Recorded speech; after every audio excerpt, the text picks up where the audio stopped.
My complete name is Peggy Anna Danielle Zazia Luna Freeman. What sort of racial mixture do all those names come from? It's like a melting pot of, say, different nationalities, different people, everything. Danielle Luna was like something ethereal.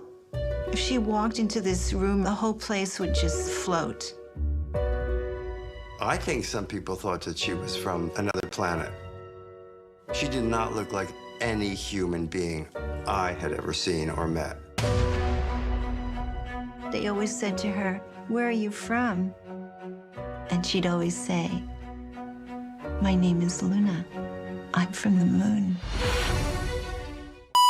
The tablet says this voice told them things, showed them things, and that the gods, the Anunnaki, did not like what it was teaching. This is the part that the careful researchers found genuinely difficult, because it is not metaphor and it is not poetry.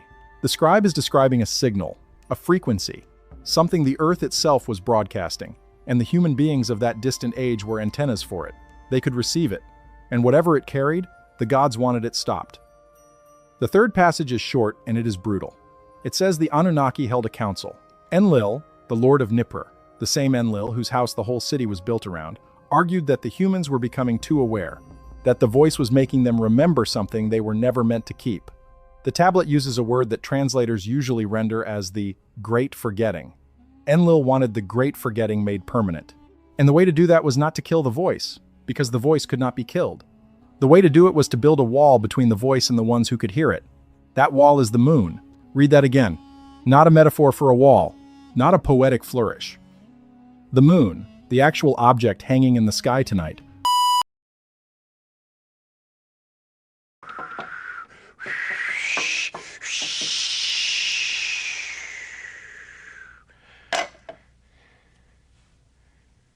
Personally, I think the unconquered south face is the only one worth scaling. It's a 20,000-foot sheer wall of ice. The way to do it was to build a wall between the voice and the ones who could hear it. That wall is the moon. Wall of ice. That wall is the moon. Wall of ice. That wall is the moon. Wall of ice. The way to do it was to build a wall between the voice and the ones who could hear it. That wall is the moon.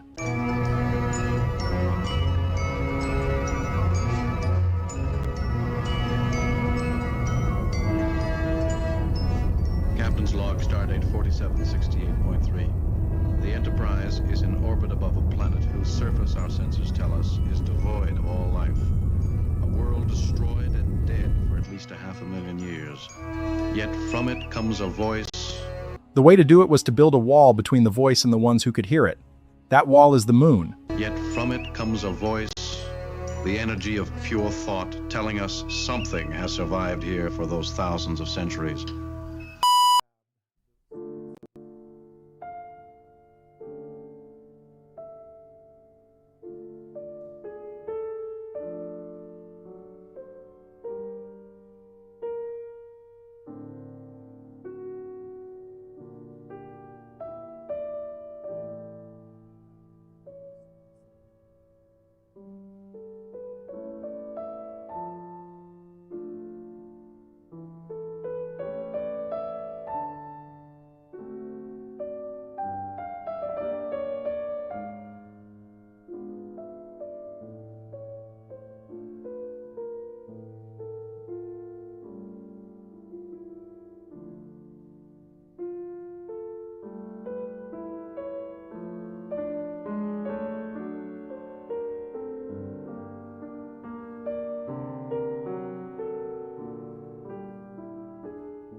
Basically, I wanted a way to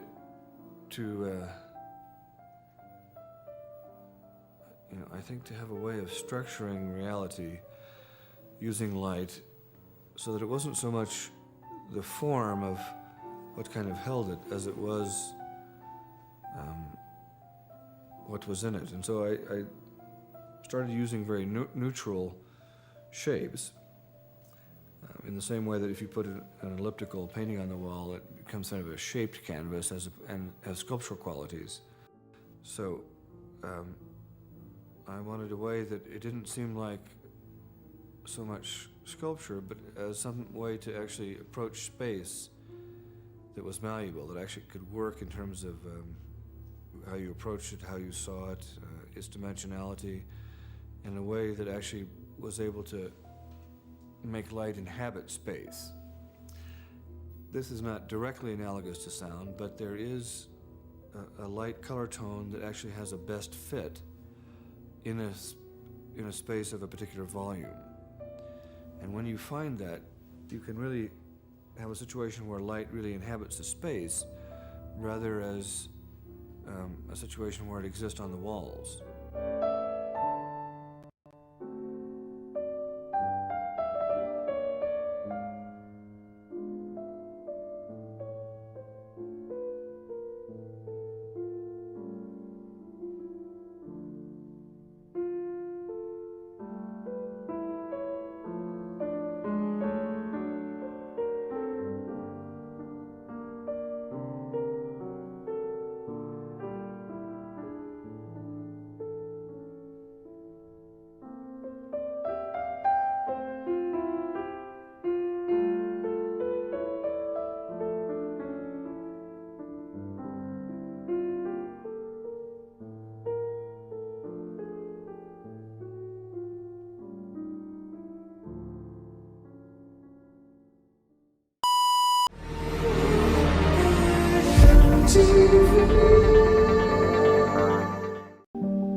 Turrell was not an artist for the ramp, he was definitely an artist for the void. It was very clear that it has to be a piece you see from the rotunda, and I was thinking about a sky piece because we have a sky piece, except that in a real sky piece we should not have the glass on top, and that will not be possible, of course. I've seen an exhibition he did in Wolfsburg, and I loved that exhibition. That was the first time I was really immersed in one of those extraordinary Gansfeld, because it was big, so you could immerse yourself in the light. You lose a sense of the space, your body into that space.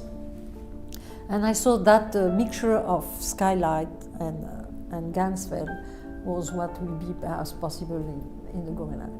Finally, at the apex, they leave a 30-foot hole called the oculus. The experience of the visitor on the rotunda floor will resemble very much one of Turrell's sky space works, where people gather around the perimeter of a room looking up at a hole in the ceiling that opens into the sky. And what the sky space pieces do is bring the sky down to the intimate space of the viewer. People always think the sky is blue and that we just receive this blue. The fact is that it's possible in some of the sky space pieces to make the sky any color you'd like. We award the sky its color, and because we awarded its color, that means if I change something with you, I can change your perception of the sky. And this sort of gentle nudge or koan that kind of tells us that, we're part of creating the reality in which we live.